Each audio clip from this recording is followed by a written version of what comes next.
شکر اصل میں ایک جذبہ ہے کہ جو کسی کے ساتھ اگر کسی نے خیر کیا ہو، بھلائی کی ہو، احسان کیا ہو، کسی تکلیف سے اس کو بچایا ہو، چھٹکارا دلایا ہو، تو ایک جذبہ پیدا ہوتا ہے انسان کے قلب کی گہرائی سے. اب اسے ہم جذبہ تشکر کہیں گے، جذبہ امتنان کہیں گے.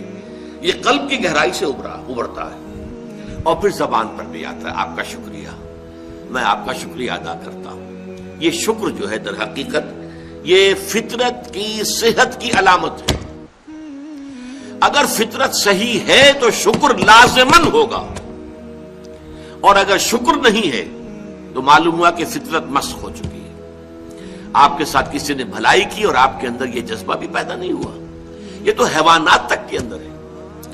آپ کسی پیاسے جانور کے سامنے پانی رکھیے، کوئی بکری ہو، کوئی اور ہو، کوئی گائے ہو، پیاسا ہو، بندھا ہوا ہے، وہ تو ادھر ادھر دوڑ کر اپنی پیاس پوری نہیں کر سکتا. بالٹی میں پانی رکھ دیجیے، وہ پی کر پھر وہ آنکھیں اٹھا کر آپ کو دیکھے گا. وہ جانور تو اس کی آنکھوں کے اندر سے آپ کو جذبہ تشکر چھلکتا ہوا نظر آئے گا. اسی معنی میں عجیب بات یہ ہے، عین کہتے ہیں آنکھ کو، اور عین کہتے ہیں چشمے کو بھی.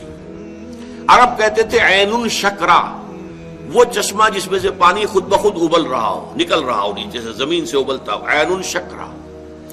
اور دابۃ شکور کہتے تھے ایسے حیوان کو. آپ کے ہاں کو گائے ہے، بھینس سے بندھی ہوئی ہے، آپ اس کی ٹہل سیوا کر رہے ہیں، اچھی خوراک دے رہے ہیں، غذا دے رہے ہیں، نہلاتے بھی ہیں گائے بھینس کو، تو پھر اس کا ظہور اس کے بدن پر ہونا چاہیے، اس پہ فربہی آنی چاہیے. تو اس کو کہیں گے دابۃ شکور. یہ شکر گزار جانور ہے کہ اس کے ساتھ جو بھلائی ہو رہی ہے، جو خیر ہو رہا ہے، اس کے نتائج اس پر ظاہر ہو رہے ہیں. تو یہ فطرت کی در حقیقت صحت کی علامت ہے. پرانی کہانی آپ نے بھی بچپن میں پڑھی ہوگی کہ ایک غلام کہیں بھاگا ہوا تھا اور اسے راستے میں ایک جگہ اس نے دیکھا ایک شیر پڑا ہوا کراہ رہا ہے، اور اس کو شدید تکلیف تھی. اس کے پاؤں میں ایک کانٹا چبھا ہوا تھا. ظاہر بات ہے شیر نہیں نکال سکتا تھا اس کو. اس غلام نے اس کا کانٹا نکال دیا. اس شیر نے صرف اسے سونگھا اور چلا گیا. اس کے بعد وہ غلام پکڑا گیا، اور جیسے کہ ہوتا تھا رومن اور گریک دور میں کہ بھاگا ہوا غلام جب پکڑا جاتا تھا تو پھر شیروں سے پھڑواتے تھے اس کو. ان کے جو بڑے وہ ہوتے تھے، یہ اسٹیڈیمز بنے ہوئے ہوتے تھے، اس میں آ کر جو ہے اس غلام کو چھوڑ دیا، اور پھر بھوکا شیر جو ہے وہ پنجرے میں سے نکالا تاکہ وہ اس کو بھموڑے اور ختم کرے. تو اس نوجوان کو، اس غلام کو بھی پھینکا گیا. اس کے بعد جو شیر کا پنجرا کھولا تو شیر آیا، اس نے سونگا اور اس کو چھوڑ کر علیحدہ بیٹھ گیا. لوگ حیران ہوئے. معلوم ہوا یہ وہی شیر تھا کہ جس کے پاؤں سے کانٹا نکالا تھا اس غلام نے، جبکہ وہ بھاگا پھر رہا تھا، چھپتا پھر رہا تھا جنگلوں میں. بہرحال یہ شے سمجھ لیجئے کہ شکر جو ہے در حقیقت یہ فطرت کی صحت کی علامت ہے. یہاں تک فرمایا حضور نے من لم یشکر الناس لا یشکر اللہ. یہ شکر ایسی شے ہے جو انسانوں کا شکر گزار نہیں ہے، وہ کبھی اللہ کا شکر گزار بھی نہیں ہو سکتا. فطرت مسخ ہو چکی ہے. کسی نے آپ کے ساتھ بھلائی کی اور آپ کے اندر سے وہ جذبہ تشکر ابھرا ہی نہیں، معلوم ہوا فطرت کے سوتے خشک ہو چکے ہیں. وہ کنواں جس کے اندر لانے والے پانی کے سوتے خشک ہو چکے ہیں، پانی کہاں رہے گا اس میں؟ تو خالی کنواں ہے. تو تمہاری بھی فطرت جو ہے خالی ہو چکی ہے، اور تمہارے اندر وہ جو جذبہ تشکر موجود نہیں ہے، تو گویا کہ فطرت کے سوتے خشک ہو چکے ہیں. اب اصل بات کیا ہے اس فطرت کے بعد؟ اصل منعم کو پہچاننا. اب دیکھیے اس کو بھی ذرا غور سے سنیے میری بات کو. بچپن میں ہر بچہ یہ سمجھتا ہے کہ میرے حفاظت کرنے والے، میری ضروریات پوری کرنے والے، میری تکلیف پر تڑپ اٹھنے والے میرے والدین ہیں. اس سے آگے کا اسے بھی پتہ نہیں ہے، احساس نہیں ہے. لہذا جذبہ شکر جو ہے وہ والدین کی ذات کے ساتھ مرتکز ہو جاتا ہے. اس سے ذرا آگے بڑھا، معلوم نہیں میرا کنبہ ہے، میرے چچا ہیں، میرے ماموں ہیں، میرے فلاں ہیں، میرے قرب قبیلے کے لوگ ہیں، میری قوم ہے، میرا وطن ہے. یہ سب در حقیقت میرے محافظ بھی ہیں، میرے مددگار بھی ہیں، اور میری ضرورتیں پوری کرتے ہیں. یہ جذبہ تشکر اب پھیل رہا ہے والدین سے، اپنے خاندان، قبیلے، قوم. اس کے بعد محسوس ہوتا ہے، یہ سائنس کی انتہا ہے، کہ یہ سارے عناصر فطرت مجھے پال رہے ہیں. سورج کی حرارت نہ ہو تو فصلیں کیسے پکے؟ سورج کی حرارت نہ ہو تو یہ ہوا، یہ بادل کیسے اٹھے؟ سمندروں سے بخارات. ہوائیں نہ چلے تو یہ کیسے جو ہے بادل یہاں تک آئیں؟ اور بارش برسے اور پھر میرے لیے گندم جو ہے وہ پیدا ہو، تو کائنات پوری مجھے پال رہی ہے. اور اس میں سب سے بڑی شے جو ہے، یہ سائنس کا یوں سمجھ لیجیے کمال ہے، سب سے بڑی شے سورج ہے. اس لیے کہ یہ بھی کہنا ہے کہ زمین سورج ہی سے ٹوٹا ہوا ایک ٹکڑا ہے، اسی سے سپلنٹر ایک علیحدہ ہوا اور اس کے گرد گھومنا شروع کر دیا. واللہ عالم، یہ علیحدہ بحث ہے، یہ کاسمولوجی کی بحث ہے.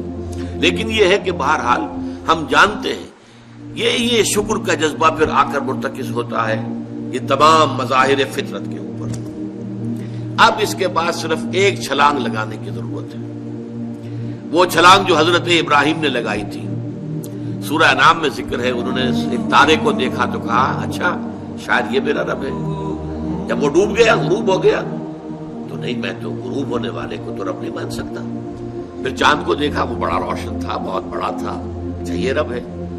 جب وہ بھی ڈوب گیا، کہا نہیں اگر میرے رب نے مجھے ہدایت نہ دی. پھر دیکھا سورج کو، ھذا اکبر، ھذا ربی، ھذا اکبر. فلما افلت، پھر جب وہ بھی غروب ہو گیا تو پھر اس کے بعد جو چھلانگ لگائی انہوں نے کیا، انی وجہت وجہی للذی فطر السماوات والارض حنیفا. میں نے اب اپنا رخ کر لیا ہے، اپنا چہرہ کر لیا ہے رخ پر اس ذات کے جس نے آسمانوں اور زمین کو پیدا کیا ہے، جو سورج اور چاند اور ستاروں کا پیدا کرنے والا ہے. حنیفاً، یکسو ہو کر. وما انا من المشرکین، اور میں ہرگز مشرکوں میں سے نہیں ہوں.